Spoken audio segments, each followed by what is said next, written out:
प्रताप, पूरा हिंदुस्तान मेरे आगे झुक गया। तू भी झुक जा, मैं तुझे सब कुछ दे दूंगा। अकबर, जो झुक गए वो इतिहास में मिट गए, जो खड़े रहे वो इतिहास बन गए।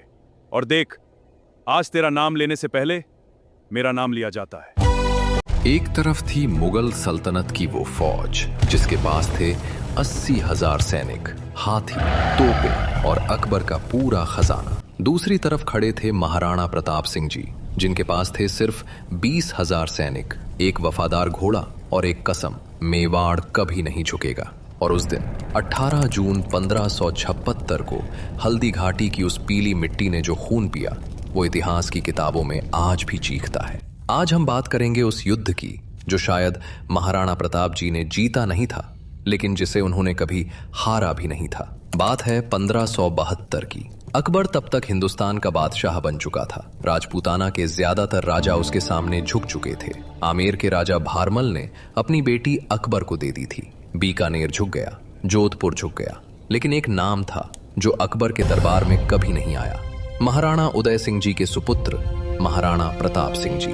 अकबर को राजपूतों की ताकत पता थी। वो जानता था कि अगर मेवाड़ उसके साथ है तो पूरा हिंदुस्तान उसका है, और अगर मेवाड़ उसके खिलाफ खड़ा रहा तो एक चिंगारी हमेशा जलती रहेगी। इसलिए अकबर ने एक के बाद एक दूत भेजे महाराणा प्रताप जी के पास। पहला दूत गया जलाल खान कोरची, वापस आया खाली हाथ। दूसरा दूत गया मान सिंह खुद, हाँ वही आमेर का राजकुमार जो अकबर का सबसे भरोसेमंद सेनापति था। किस्सा मशहूर है, जब मान सिंह उदयपुर पहुंचे तो महाराणा प्रताप जी ने खुद उनसे मिलने से इनकार कर दिया। उन्होंने कहा, मेरी तबीयत ठीक नहीं। मान सिंह समझ गया ये अपमान था, सीधा, साफ और जानबूझकर किया गया अपमान। तीसरा दूत गया राजा टोडरमल। नतीजा वही। अकबर को अब समझ आ गया था, बातों से मेवाड़ नहीं झुकेगा। महाराणा प्रताप जी से बातों से नहीं, तलवार से बात होगी। लेकिन रुकिए, इससे पहले कि हम युद्ध की बात करें, जरा महाराणा प्रताप जी को ठीक से जानते हैं। 9 मई 1540 को जन्मे प्रताप सिंह जी महाराणा उदय सिंह जी के सबसे बड़े पुत्र। कद था 7 फुट 5 इंच। कम से कम इतिहास और किंवदंतियां तो यही कहती हैं। वजन 110 किलो से ज्यादा। उनका भाला 81 किलो का। उनकी छाती का कवच 72 किलो का। तलवारें, ढाल, कवच सब मिलाकर महाराणा जी 200 किलो से ज्यादा वजन लेकर युद्ध भूमि में उतरते थे, और उस वजन के साथ वो दुश्मन पर टूट पड़ते थे तूफान की तरह। लेकिन इन सबसे भी बड़ी बात उनका स्वाभिमान।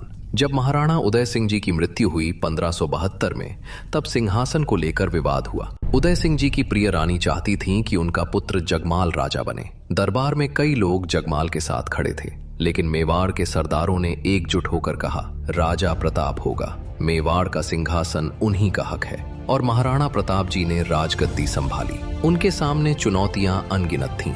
खजाना खाली था, चित्तौड़ पहले ही अकबर ले चुका था, और अब हर तरफ से मुगल दबाव बढ़ रहा था। लेकिन महाराणा जी ने एक प्रण लिया, जब तक चित्तौड़ वापस नहीं मिलता, मैं सोने की थाली में नहीं खाऊंगा, महलों में नहीं सोऊंगा, दाढ़ी नहीं बनाऊंगा। और इतिहास गवाह है, महाराणा प्रताप जी ने वो प्रण अपनी आखिरी सांस तक निभाया। 1576 तक अकबर का सब्र टूट चुका था।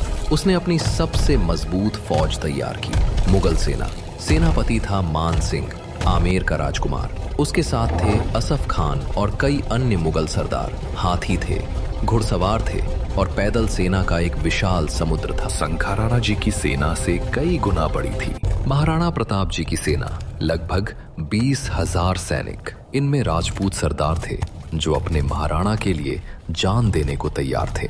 भील जनजाति के तीरंदाज थे जो अरावली के एक एक पत्थर को जानते थे। और था एक और साथी, चेतक, महाराणा जी का वो नीला घोड़ा जिसके बारे में कहा जाता है कि वो हवा से बातें करता था, जिसने अपने स्वामी को कभी निराश नहीं किया। महाराणा जी ने अपनी सेना को हल्दी घाटी के दर्रे में तैनात किया। ये जगह उन्होंने बड़ी दूरदर्शिता से चुनी थी। हल्दी घाटी राजस्थान के अरावली पर्वत में एक संकरा दर्रा। यहाँ की मिट्टी का रंग हल्दी जैसा पीला है, इसीलिए नाम हल्दी घाटी पड़ा। इस दर्रे की चौड़ाई इतनी कम थी कि मुगल सेना एक साथ आगे नहीं बढ़ सकती थी। ये महाराणा जी की रणनीति की सबसे तेज धार थी। जंगल में शेर को फंसाना नहीं, शेर को अपने जंगल में बुलाना। 8 जून 1576 वो सुबह जब इतिहास ने करवट ली, हल्दी घाटी के उस संकरे दर्रे में कोहरा था, अरावली की पहाड़ियों पर सन्नाटा था, लेकिन उस सन्नाटे के नीचे एक तूफान पल रहा था। महाराणा प्रताप जी ने अपनी सेना को 3 हिस्सों में बांटा।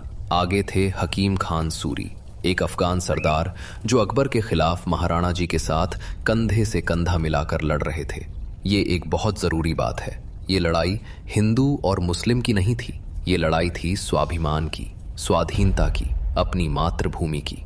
बाईं तरफ थे राजा राम शाह तोमर अपने 3 वीर पुत्रों के साथ। दाईं तरफ थे झाला मानसिंह और भील तीरंदाज जो पहाड़ों की हर चट्टान से वाकिफ थे। और केंद्र में महाराणा प्रताप सिंह जी चेतक पर सवार, भगवा ध्वज हवा में लहरा रहा था। मुगल सेना का अग्रिम दस्ता आगे बढ़ा और तभी महाराणा जी ने इशारा किया और मेवाड़ की सेना टूट पड़ी जैसे पहाड़ से बाढ़ आती है। वो हमला इतना अचानक था, इतना तीव्र था कि मुगल अग्रिम दस्ता पल भर के लिए बिखर गया। भील तीरंदाजों ने पहाड़ों की आड़ से तीरों की बारिश शुरू कर दी। मुगल सैनिक समझ नहीं पाए कि हमला कहां से हो रहा है। धूल उड़ रही थी, घोड़ों की टापें गरज रही थी और महाराणा जी वो खुद युद्ध के केंद्र में थे, सबसे आगे, सबसे तेज।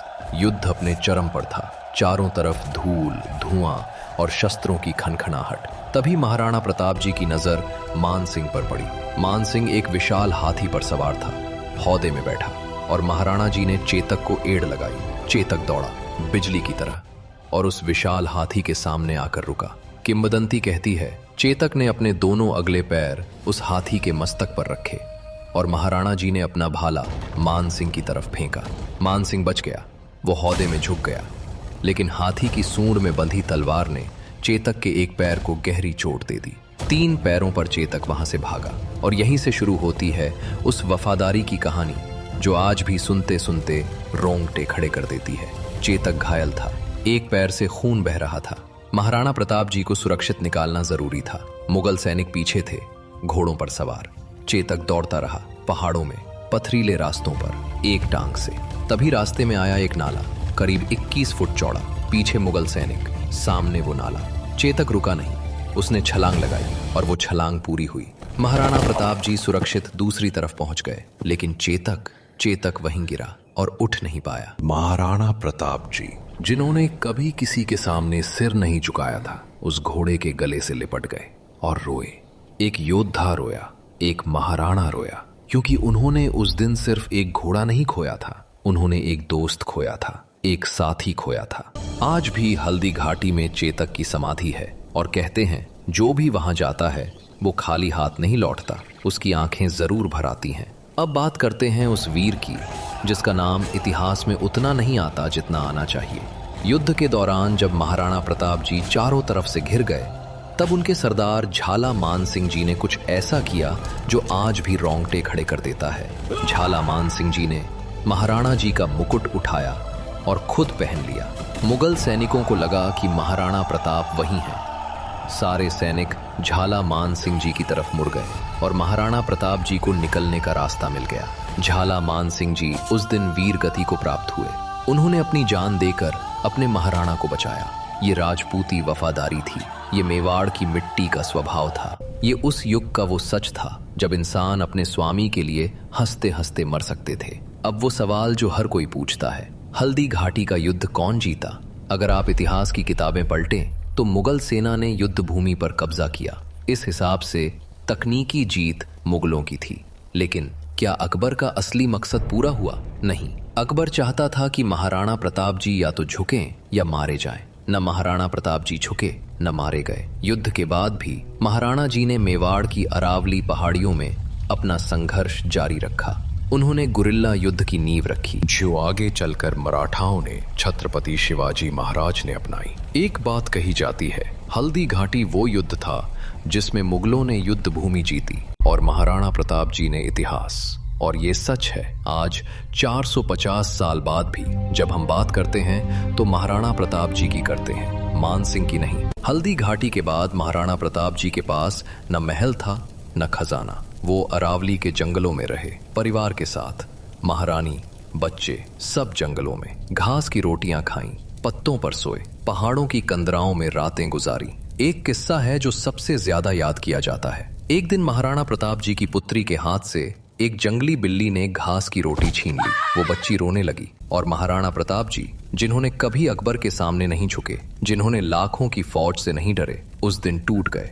उनकी आंखें भर आईं। उन्होंने अकबर को एक खत लिखा जिसमें संधि की बात थी। अकबर बहुत खुश हुआ, लेकिन तभी उस दरबार में थे पृथ्वीराज राठौड़ जी, एक राजपूत कवि। उन्होंने वो खत देखा और उन्होंने महाराणा जी को एक कविता लिखी। उस कविता में लिखा था, क्या सूरज अस्त हो सकता है? क्या सिंह कभी भेड़ बन सकता है? हे प्रताप, क्या तुम वाकई झुकने वाले हो? वो कविता जब महाराणा प्रताप जी ने पढ़ी, उन्होंने वो खत जला दिया और उठ खड़े हुए और फिर कभी संधि की बात नहीं की।